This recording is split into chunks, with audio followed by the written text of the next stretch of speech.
Si usted, al igual que el resto del mundo, ha notado que en los últimos veranos han sido mucho más intensos que los anteriores, ha llegado al programa correcto. Aquí le diremos el ABC y el porqué del cambio climático. Y para eso tenemos a los invitados del día de hoy que nos van a explicar bien en el contexto, más bien en el marco del Día Internacional contra el Cambio Climático, que se celebra cada 24 de octubre.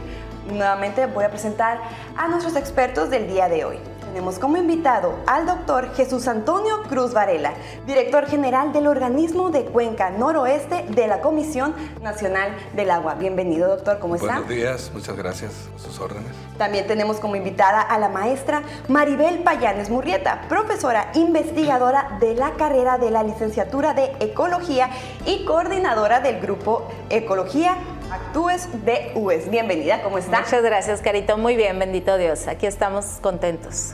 Gracias. Perfecto. Y también tenemos otros invitados especiales, que son los estudiantes de Educación Media de CECITES, de Cobash y de Cebati 132. Bienvenidos, muchachos. Para empezar ya más en el tema, me gustaría que nos dieran una breve introducción según su expertise en el tema, su experiencia, ¿a qué se debe el cambio climático? Bueno, cuando se habla de cambio climático o calentamiento global, en automático estamos pensando en los gases de efecto de invernadero. ¿Qué son los gases de efecto invernadero? Pues son esos gases que se acumulan en la atmósfera y que nos ocasionan que se atrape la energía del sol, la radiancia del sol, y aumentan la temperatura de nuestro planeta.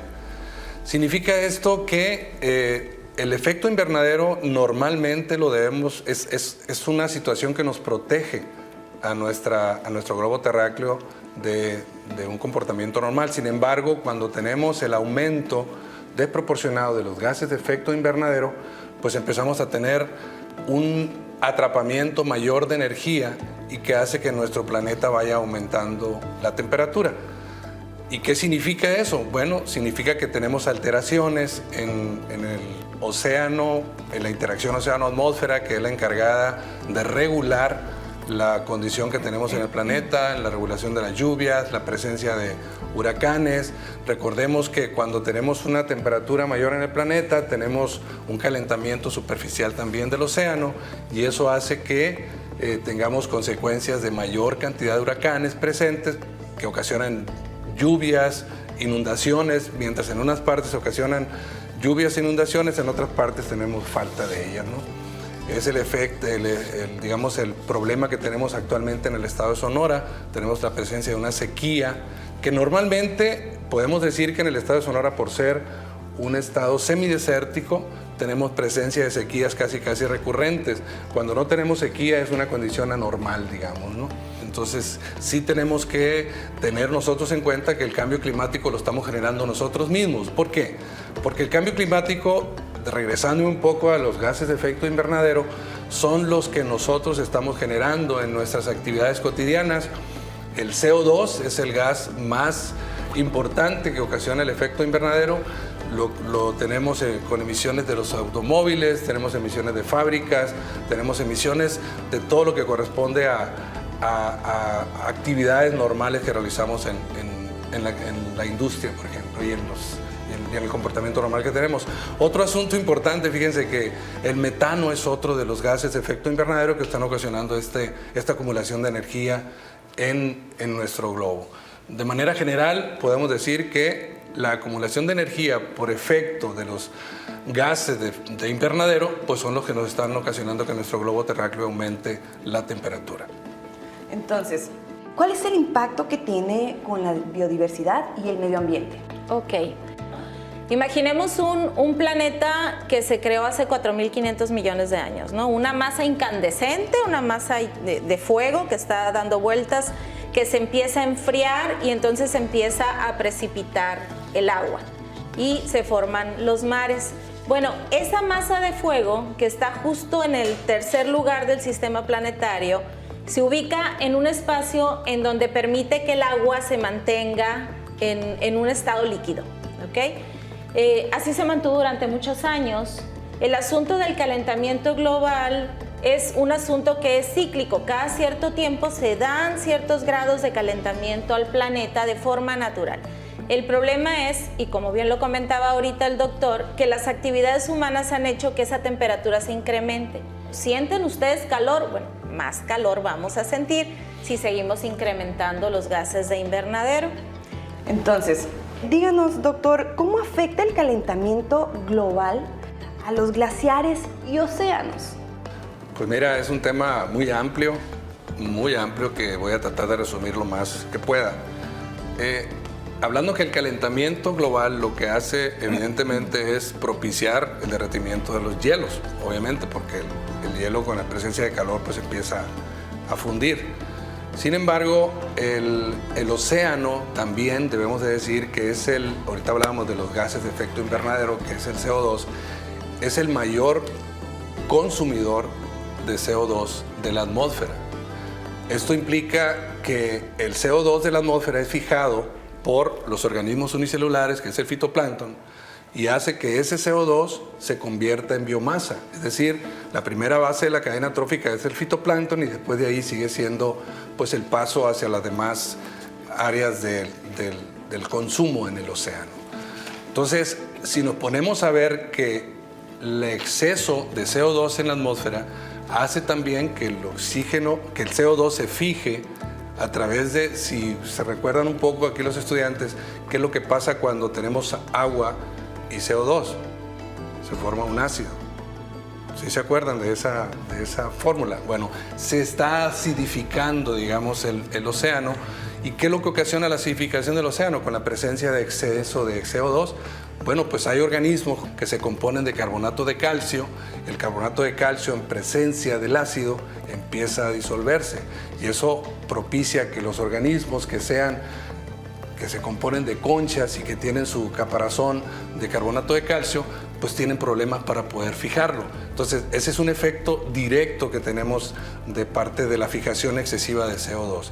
Sin embargo, también, esto no solamente es en los organismos coralinos. Recordemos también que el océano está en constante movimiento. Se forman las corrientes marinas que están formadas básicamente porque el océano tiene diferentes estratos con diferentes componentes de masas de agua. Esas masas de agua a lo largo del océano se están moviendo con diferencias en temperatura y salinidad. El océano se mueve solamente con esos dos parámetros. Se forman las corrientes marinas con diferencias de temperatura y salinidad. Y eso hace que dé el proceso de circulación oceánica.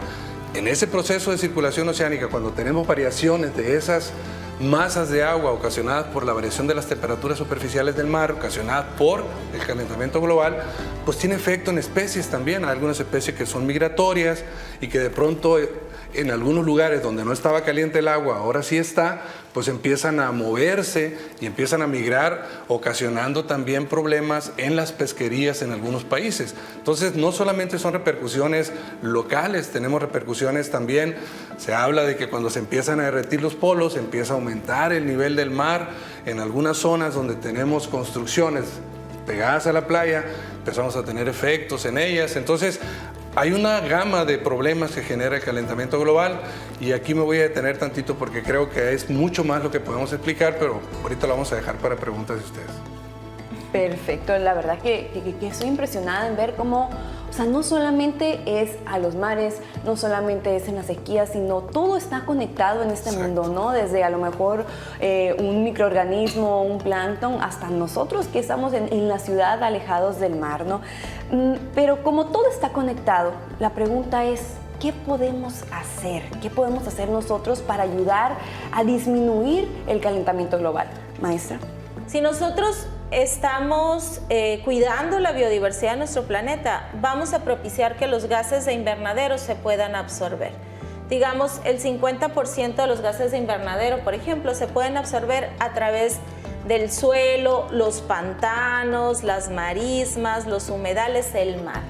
Entonces, mejorar la biodiversidad, hacer labores de reforestación, cuidar nuestras áreas naturales protegidas que son muy, muy importantes, que en México tenemos varias, en Sonora tenemos varias, que hay que conocerlas y hay que cuidarlas, nos ayuda a disminuir el incremento de la temperatura del planeta. Claro que nos ayuda. Ahora me gustaría preguntarle a los jóvenes estudiantes que nos están acompañando de las preparatorias CECITES, Cobach y Cebetis, si tienen alguna duda, algún comentario, algo que quieran proponer, levanten la mano ahí para cederles el micrófono. Muy bien.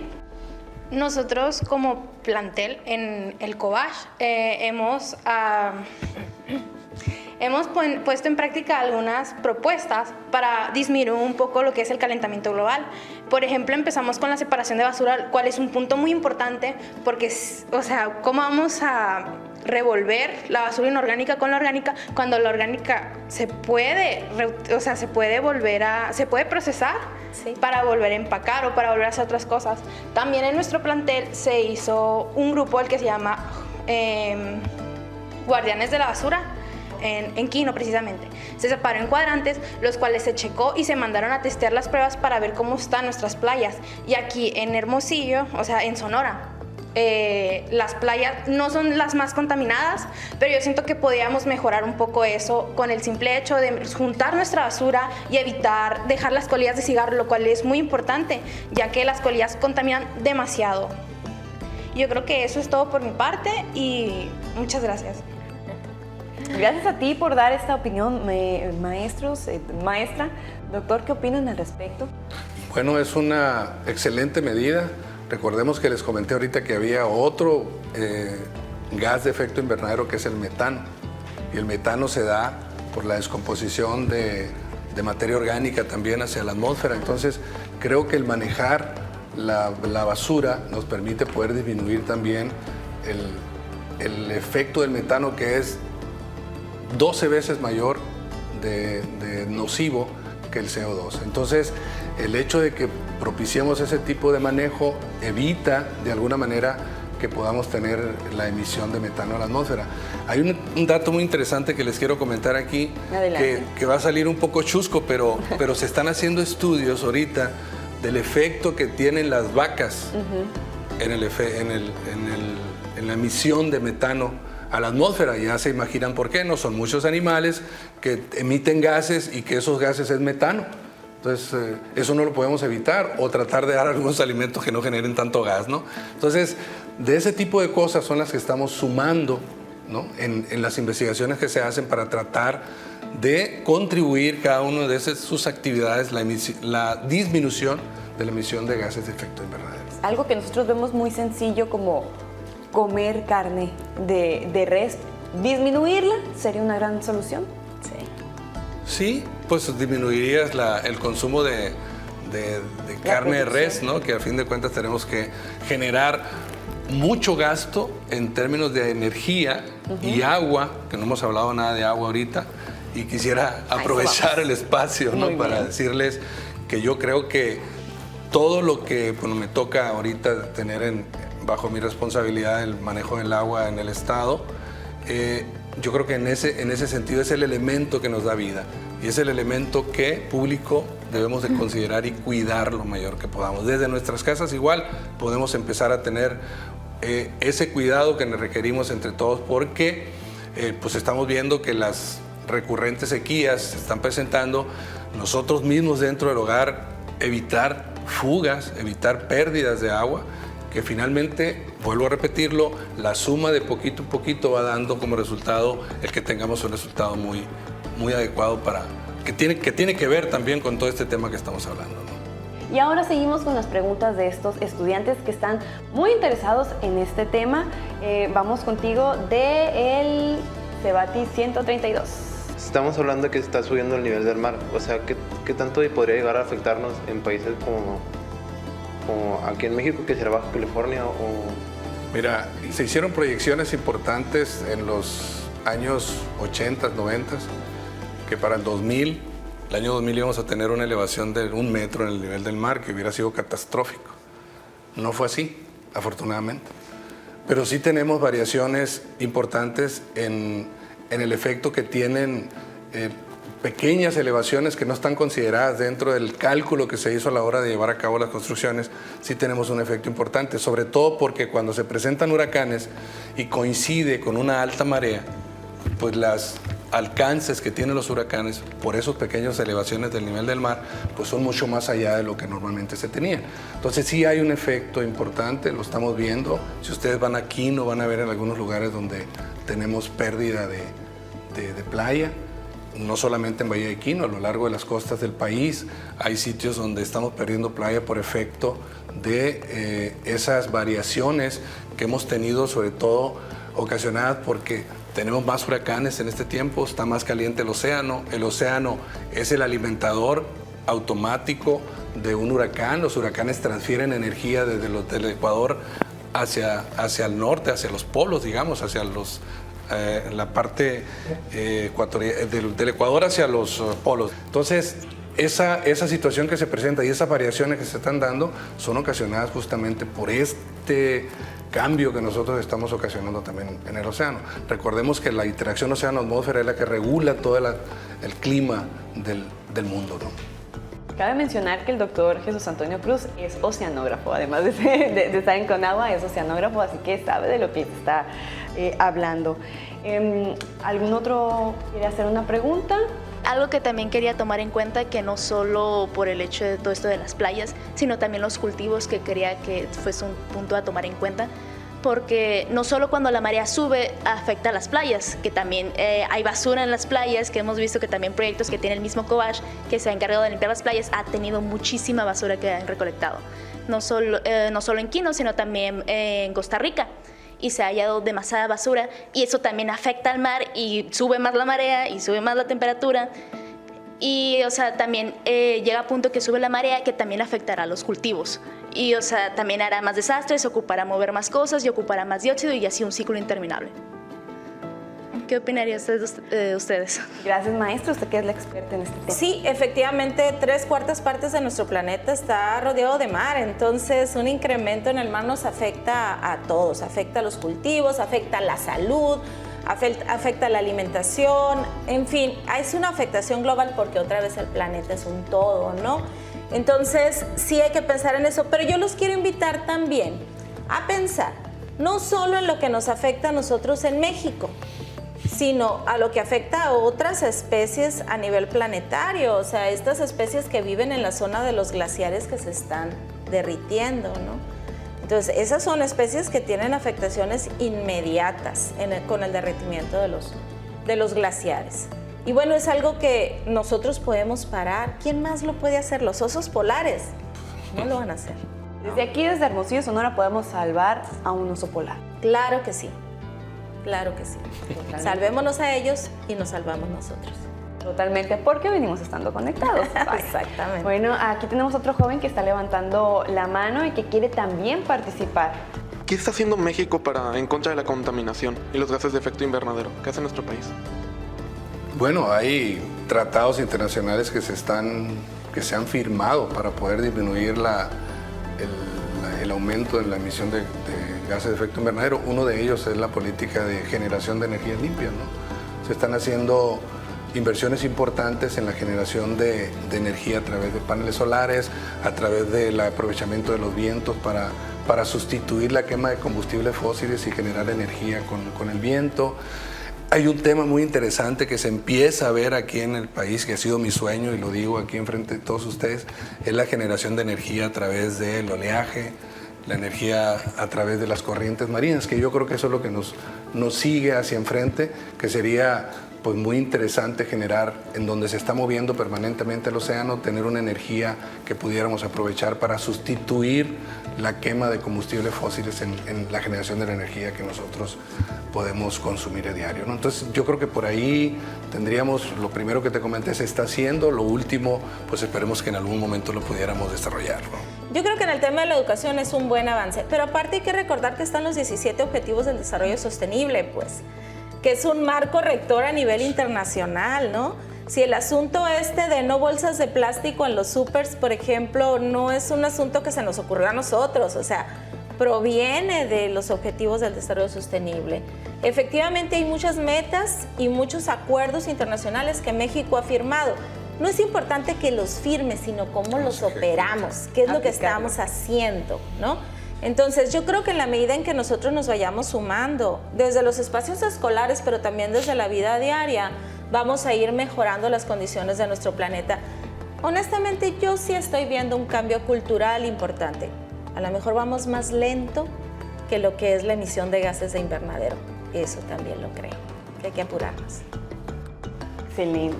A ver, aquí tenemos otro joven de CECITES. No, hacía falta la participación de CECITES. Hace poco se hizo un mural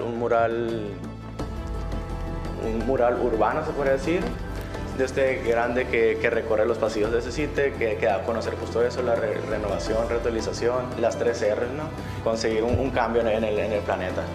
Eso se da a conocer al público en general, en redes sociales, y es muy bueno que eso, porque se comienza desde cero. Eso también fomenta a los niños chiquitos, junto con lo que se decía, ¿no? De que muchos niños chiquitos ya empiezan a hablar y a preocuparse más, a interesarse por el medio ambiente. Se le empieza a decir a los niños chiquitos, empieza desde sus casas, empiezas con sus padres, luego ya se fomenta a las preparatorias. Eso incluso se expande mucho más con las redes sociales. Las redes sociales tienen un gran impacto ahorita, sí. Y pues ya llega a los gobiernos y a lo más alto que hay.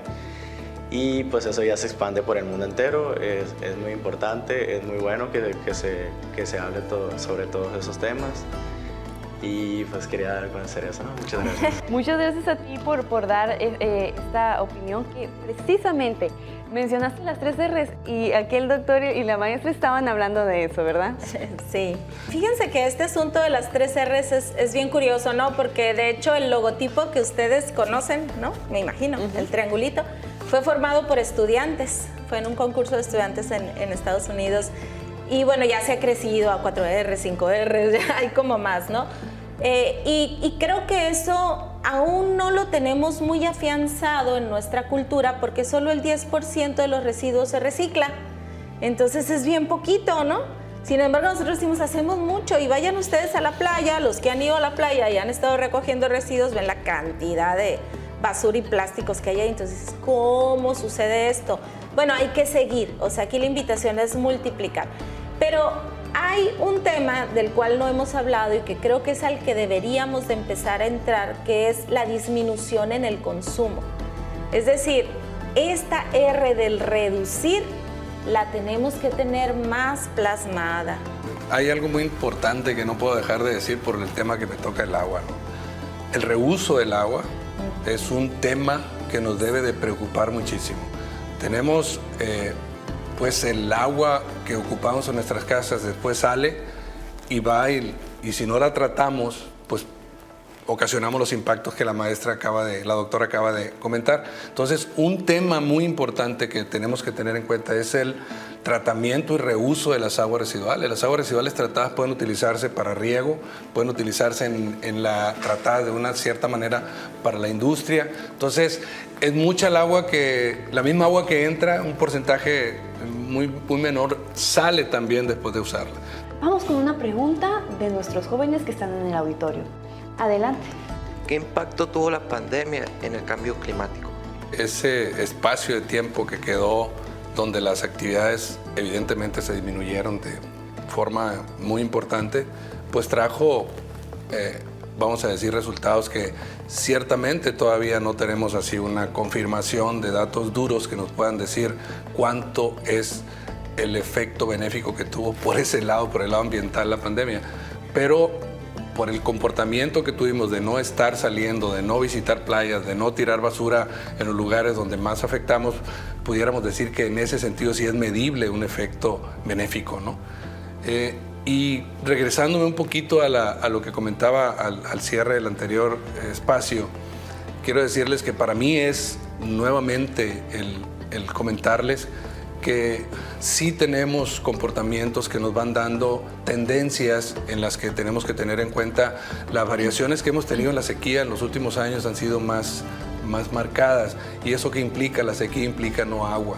Entonces, el hecho de no tener agua, me vuelvo a repetir otra vez, ahora mismo tenemos que cuidar la que tenemos que hacer muy enfáticos en este tipo de comentarios como el que dijimos anteriormente, en tratar de usar el agua de la mejor manera, reusar el agua como nos pueda dar mejor resultado. Es decir, nosotros mismos otra vez volvemos a llegar al mismo punto de arranque, ¿no? Tenemos que ser partícipes de la solución al problema que hemos nosotros mismos ido generando, ¿no? A través de todo este tiempo. Entonces, ahí la cierro y pues yo los invito también a que sigan, como dijo la doctora, aplicando los conocimientos que están obteniendo para poder mejorar el ambiente, manejar mejor el agua, cuidar nuestros bosques, que son los que generan básicamente la lluvia, ¿no? Son los atractores de lluvia. Tenemos que reforestar las cuencas altas donde propiciamos la lluvia. No hagamos lo contrario, o si vamos a utilizar recursos naturales, maderables, pues hay que reforestar para ir dándole atención a lo que vamos dejando descubierto de suelo. Hay mucho que platicar, pero creo que por ahí le voy a cerrar, y si hay alguna pregunta, pues estamos a la orden. Y ya para terminar, una breve reflexión acerca de pues todo esto que vemos, todos los temas que hemos aquí abordado. Como reflexión, bueno, igual invitarlos no solo a realizar acciones personales, sino a compartir con los otros las acciones que se pueden hacer para mejorar las condiciones de conservación de nuestro planeta. Creo que esa sería la principal reflexión. Yo les felicito por estar aquí, y a los televidentes también invitarlos a lo mismo, ¿no? A realizar acciones que nos convengan a todos, que sea para el beneficio de todos, para la conservación del planeta. Bueno, pues yo los invito a que sigamos haciendo y cuidando el ambiente, ¿no? El hecho de que tengamos estos cambios que nosotros mismos no podemos controlar de manera directa, pero sí podemos abonar a que vayan disminuyendo. No sé quién de ustedes tenga en algún momento intenciones de entrar al tema del agua, pero es un tema apasionante, que creo que hacen falta técnicos en la parte hidráulica del agua, y yo los invito a que tomen en cuenta ese tema para en su próxima decisión de formación profesional, ¿no? Porque sí estamos adoleciendo de técnicos que tengan la especialización hacia el tema del agua. Maestra Maribel Payanes, muchísimas gracias por habernos acompañado. Doctor Jesús Antonio Cruz Varela, muchas gracias por compartirnos ambos sus conocimientos y por ilustrarnos. Y también muchísimas gracias a los jóvenes de estas diferentes preparatorias que muy valiente levantaron la mano y no le tuvieron miedo al micrófono y externaron sus preguntas, que cabe resaltar que ellos están aquí porque tuvieron ese interés y tienen un interés latente hacia este tema del calentamiento global, del cambio climático, del reciclaje, de la ecología. Entonces yo creo que tenemos muy buenos perfiles para los próximos profesionistas en este tema. Estamos en buenas manos. Muchísimas gracias a todos por haber visto Televisión Educativa de Sonora con este tema del cambio climático. Mi nombre es Carolina Martínez y nos vemos en el próximo programa.